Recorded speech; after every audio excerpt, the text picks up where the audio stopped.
Hello everyone, मैं सीमा जैन। आज इस वीडियो में आपको रेस्पिरेशन के बारे में बताने वाली हूँ।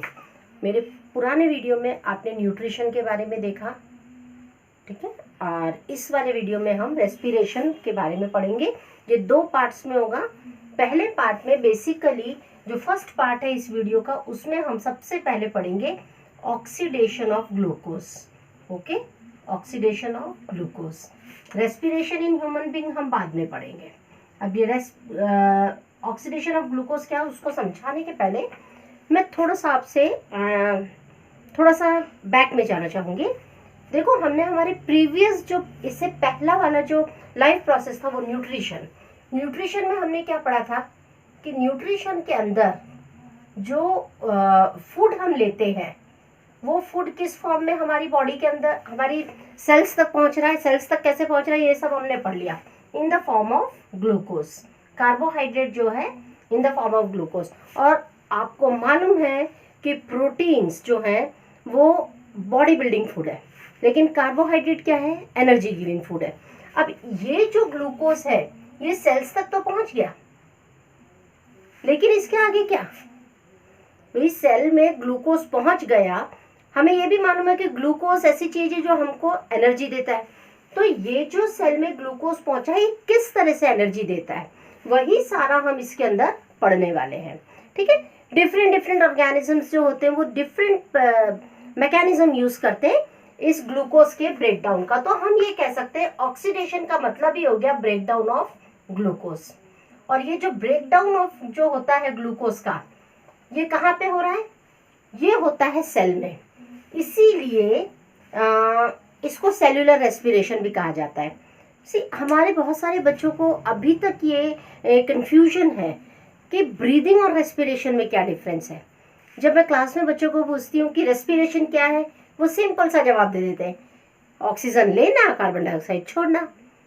But my dear friends, oxygen लेना और कार्बन डाइऑक्साइड छोड़ना ये ब्रीदिंग है, तो फिर अलग से रेस्पिरेशन नाम देने की जरूरत क्या है।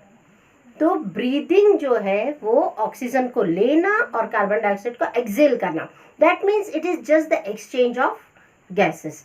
लेकिन रेस्पिरेशन में क्या होता है, रेस्पिरेशन में ऐसा होता है कि जो हम ऑक्सीजन ले रहे हैं उससे सेल के अंदर जो ग्लूकोज मॉलिक्यूल है इसका ब्रेकडाउन होना। ठीक है, ये ग्लूकोज वापस सिंपल सब्सटेंसेस में कन्वर्ट होता है, वह कहलाता है ऑक्सीडेशन। क्लियर, क्योंकि ये सेल के अंदर होता है इसलिए हम कहते हैं सेल्यूलर रेस्पिरेशन। तो अभी भी शायद अगर आपको ये क्लियर नहीं हुआ है कि रेस्पिरेशन क्या होता है, तो सिंपल टर्म्स में इसकी डेफिनेशन देख लीजिए। इसकी डेफिनेशन क्या होगी, breakdown of glucose molecule with the release of energy. Simple है, ठीक है, या आप लिख दे सकते हैं oxidation of glucose with the release of energy. तो थोड़ा मैं लिख रही हूं, जरा देख लीजिए। Breakdown of glucose molecule with the release of energy. Okay, with the release of energy कहां पे होता है, इन सेल। ठीक है, सेल के अंदर, इसीलिए इस प्रोसेस को सेल्यूलर रेस्पिरेशन भी कहा जाता है। I hope it's clear now. अब देखिए, अर्थ के ऊपर डिफरेंट ऑर्गेनिजम्स हैं। मैक्सिमम ऑर्गेनिजम्स तो इस ग्लूकोज का ब्रेकडाउन ऑक्सीजन की प्रेजेंस में करते, लेकिन कुछ ऑर्गेनिजम्स हैं जैसे यीस्ट है, वो इसका ब्रेकडाउन ऑक्सीजन की एब्सेंस में करता है। अब देखते हैं कि क्या क्या प्रोसेस है by which the glucose is breakdown, oxidation कैसे होता है। अब यहाँ देखिए ऑक्सीडेशन ऑफ ग्लूकोज, तो यूं समझ लीजिए ग्लूकोज, ठीक है, ग्लूकोज है 6 कार्बन मॉलिक्यूल। हाँ, उससे पहले मैं थोड़ा सा एक और आपको समझाना चाहूंगी। ऑक्सीडेशन जो है वो दो तरीके से होता है। एक होता है, एक को हम कहते हैं एरोबिक रेस्पिरेशन,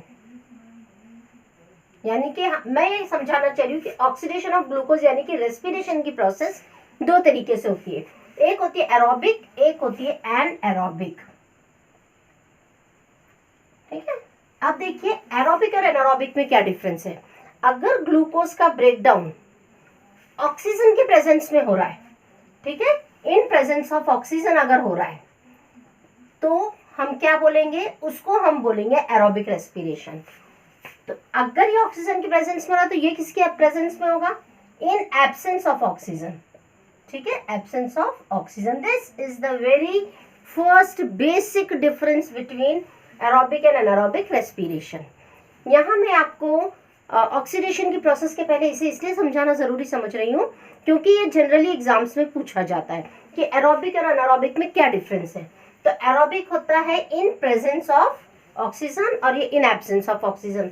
अब देखिए यहाँ पे क्योंकि प्रेजेंस ऑफ ऑक्सीजन हो रहा है ना, और ब्रेकडाउन किसका हो रहा है, ग्लूकोज का, तो कंप्लीट ब्रेकडाउन होता है, कंप्लीट ब्रेकडाउन ऑफ ग्लूकोज।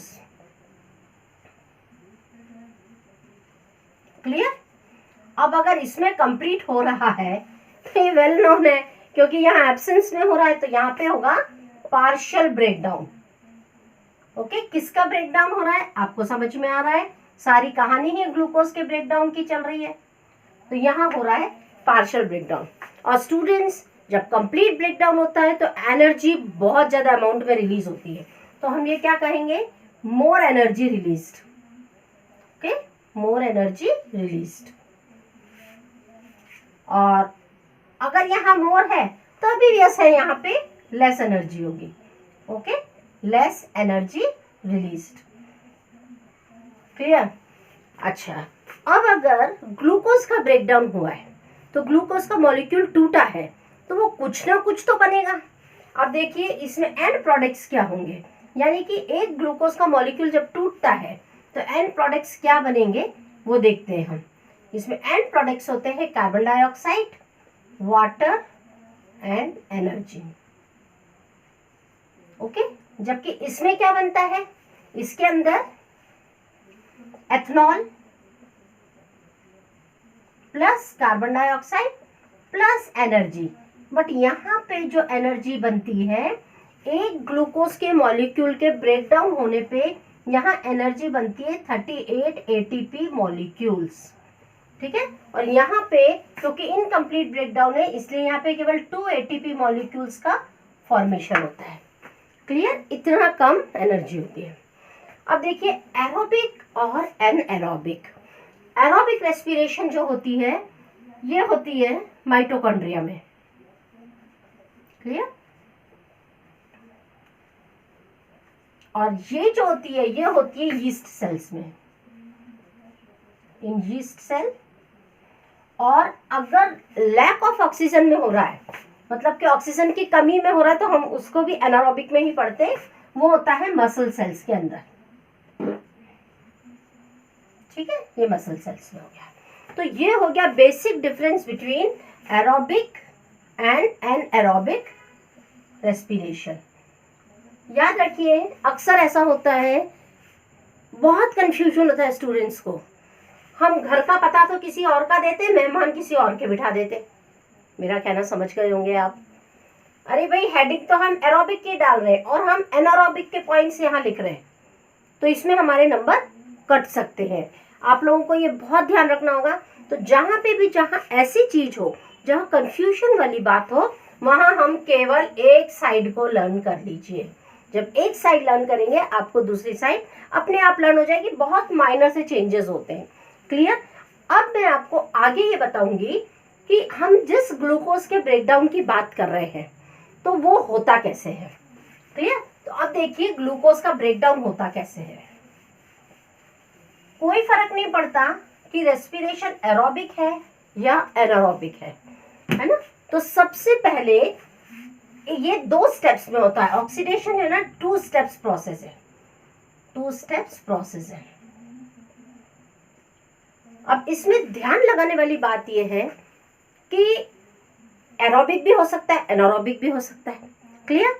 लेकिन भले ही वो एरोबिक हो या एनारोबिक हो, पहली स्टेप बिल्कुल कॉमन होती है दोनों में, यानी कि एक ग्लूकोज के मॉलिक्यूल का ब्रेकडाउन होता है। ठीक है, वो ब्रेक होकर के बनता है पाइरूवेट। ठीक, ये जो ग्लूकोज पाइरूवेट में कन्वर्ट हो रहा है ये किस कंपोनेंट पे हो रहा है, सेल के किस कंपोनेंट में, ये प्रोसेस होती है साइटोप्लाज्म साइटोप्लाज्म में। समझ में आ रहा है? ग्लूकोज होता है 6 कार्बन मॉलिक्यूल, पायरूवेट होता है 3 कार्बन मॉलिक्यूल। और ये जो प्रोसेस है ये फर्स्ट स्टेप है, ठीक है, ये फर्स्ट स्टेप है और ये कहलाती है ग्लाइकोलिसिस।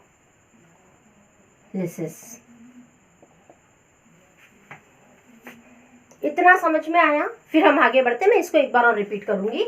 देखिए, ग्लूकोज का ब्रेकडाउन 2 स्टेप्स में होता है, ठीक है।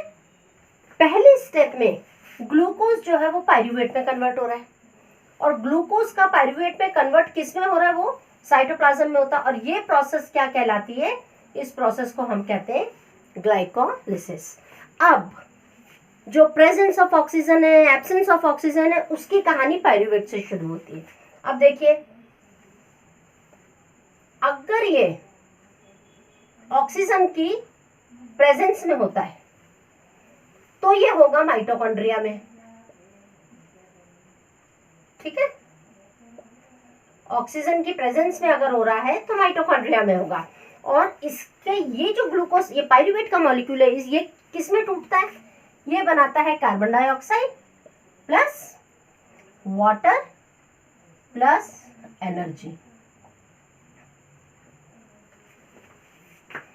क्लियर? अब अगर ये ऑक्सीजन की एब्सेंस में होता है तो ये कहां हो रहा है? ये यीस्ट सेल्स में हो रहा है, ठीक है। अब यहां पे क्या बन रहा है? यहां बनता है एथनॉल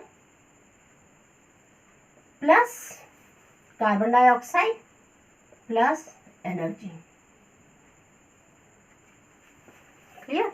और ये जो यीस्ट सेल के अंदर ये प्रोसेस होती है ना, ये प्रोसेस कहलाती है फर्मेंटेशन।